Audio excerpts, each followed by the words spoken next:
Hi, everyone. So we are going to be really focusing on central idea and objective summary for basically until the SOL test because it's arguably the most important skill on the SOL, but it's just, and it's one of the ones that we haven't really reviewed too much. So after watching my instructional video, you will complete slides 4 through 26. You will have more than one day to complete this.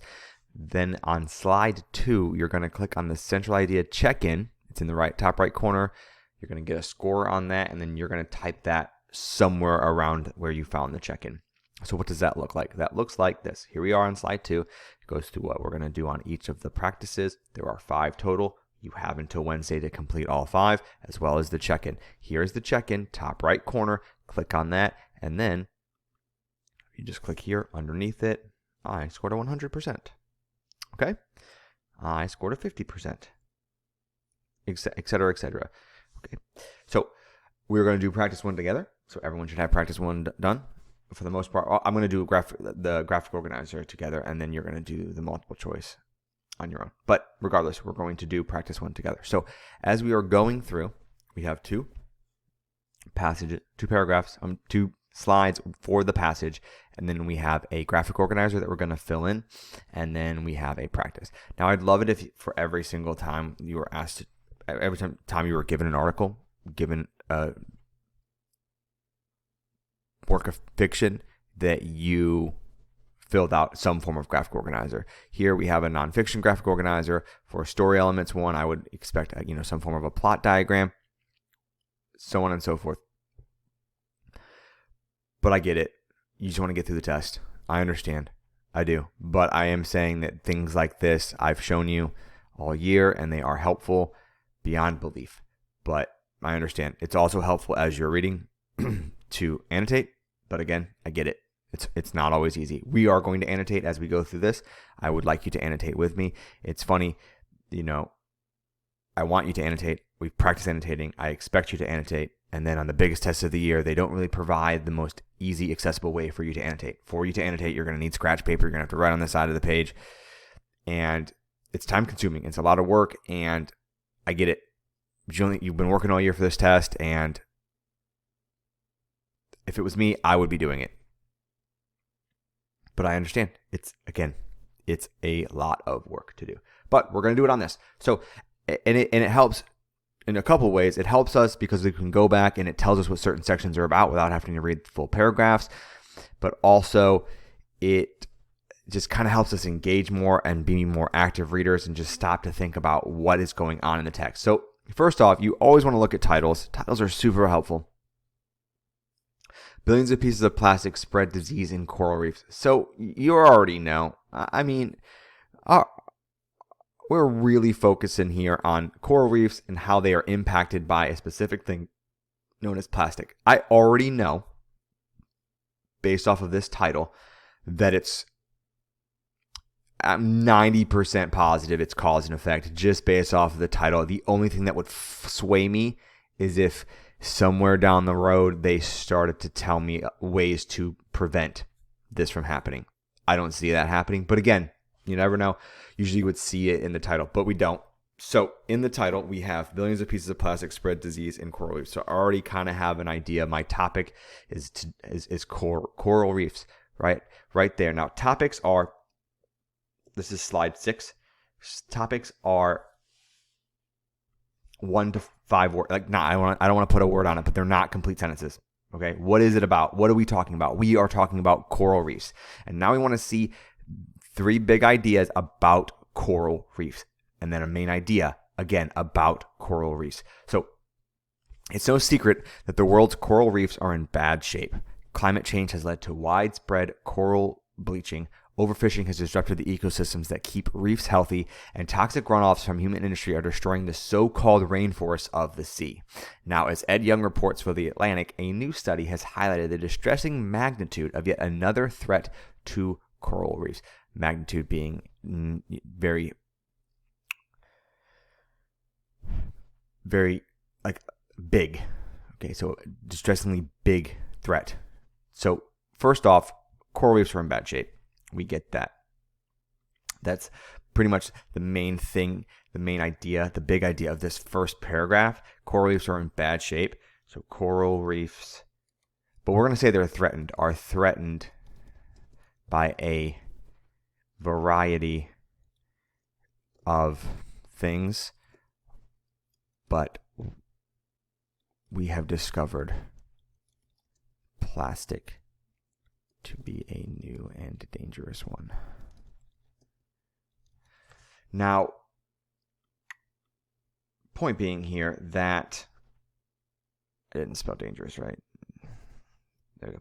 Point being here that this pretty much summarizes what this whole paragraph's about, but it's also a big idea, right? It's also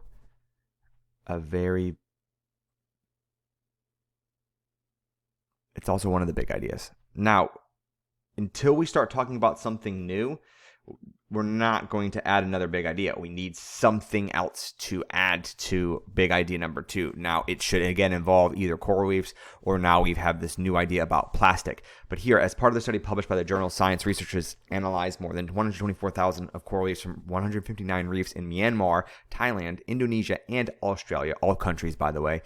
And nearly everywhere they looked, they saw bits of plastic. So here, plastic is everywhere in the sea, basically. They're seeing plastic everywhere. But that's not a new idea. So we don't need to put that in the big idea part, right? They are seeing plastics everywhere. But it's not new. Like, it's not in the ocean. It's not new. Okay? It's just adding, it's just supporting this coral reefs are threatened by a variety of things.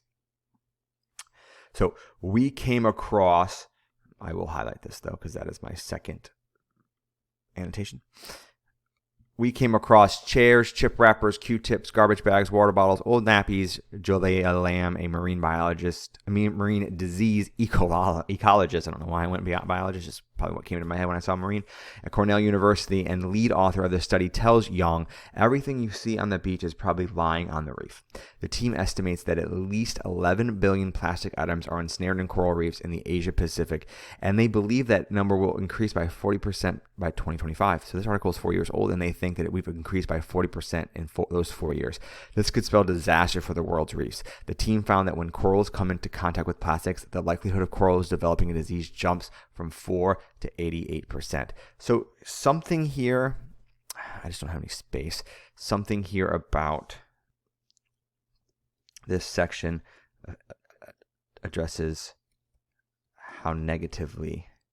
how badly plastics affect coral reefs. Have affected coral reefs. Yeah, let's say have affected coral reefs. In such a short period of time too, like it's not even anything too crazy. It's just it's affecting them in a bad way. So, but again, nothing new. Okay, we need to see how or what they are doing. Maybe that would be another big idea. So further investigations are needed to determine precisely how and why plastics make coral susceptible to different diseases. But generally speaking, it seems that plastic debris slice open the skin of the corals and exposes them to pathogens. Boom. There is our new idea. We now know what they do. So this right here, okay? Something about this. Plastic bleach can cause physical injury and abrasion to coral tissues by facilitating invasion of pathogens or by exhausting resources for immune system function during wound healing processes. The authors of the study, right? That's just supporting it, right? That's the detail that supports the big idea. But here is the big idea, our second big idea. Now, something along the lines of just hashtag plastic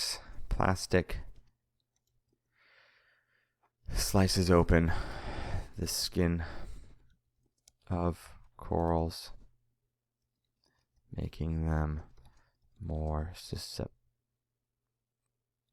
I never know how to do that. Susceptible to pathogens. Okay. Now, Drew Harvell, professor of marine ecology at Cornell and co-author of the study, tells Durrell Fears of Washington Post that plastics also shade the light coral needs and cut off water flow. So I would also probably want to add this part as well. I don't want to type all of this out right now. I will.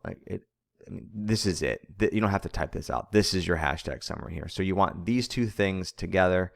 Okay, plastic slices open the skin of corals, making them more susceptible to pathogens.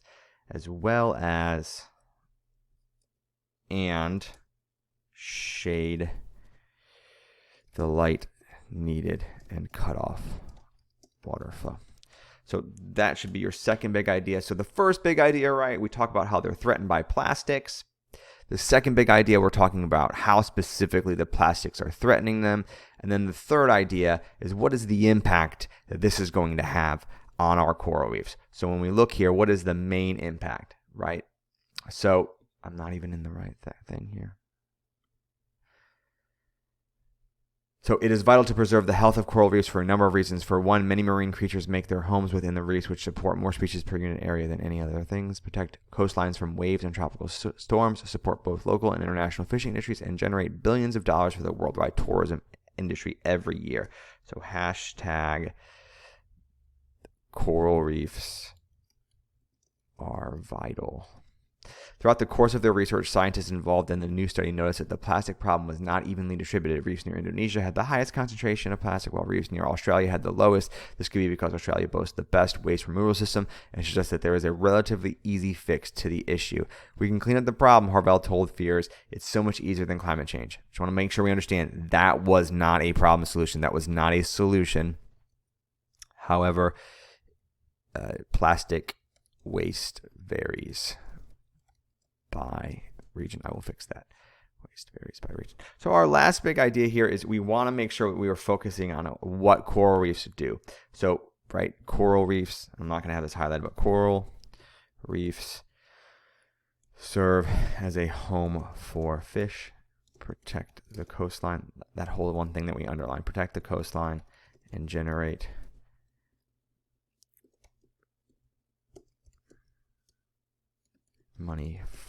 money for tourism. Okay, that's our last one there. Now we want to combine all those things into one big idea, right? We want to combine all three of these things to one central idea. What is this whole thing about? Remember, I do like to start off with the title of the article. This is way too big a font. I want to bring this down to like 14. And then we want to, of course, start off with our title, which is Billions of Pieces of Plastic. Really? I just changed the font. Okay. Well, we're gonna have to work with me here. Billions of pieces of plastic spread disease in coral reefs. Right. Focuses on how plastic and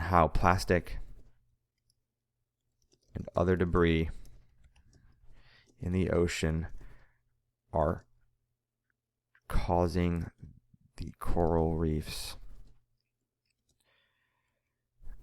Causing coral reefs harm and have a lasting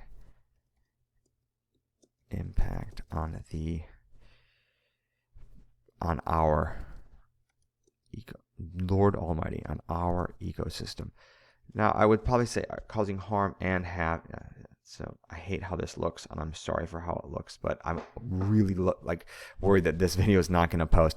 Anyways, this is a good central idea. We combine these three different things together into one thing. Now, I need this to look the same, and then you are going to use that to answer these questions and then do something similar from practices 2 through practices 5, okay? As always, if you have any questions, come up to me. I'll be walking around as well. Please let me know. Thank you all for watching. Sorry for the length. Hopefully you followed along for the whole video. Bye, everybody.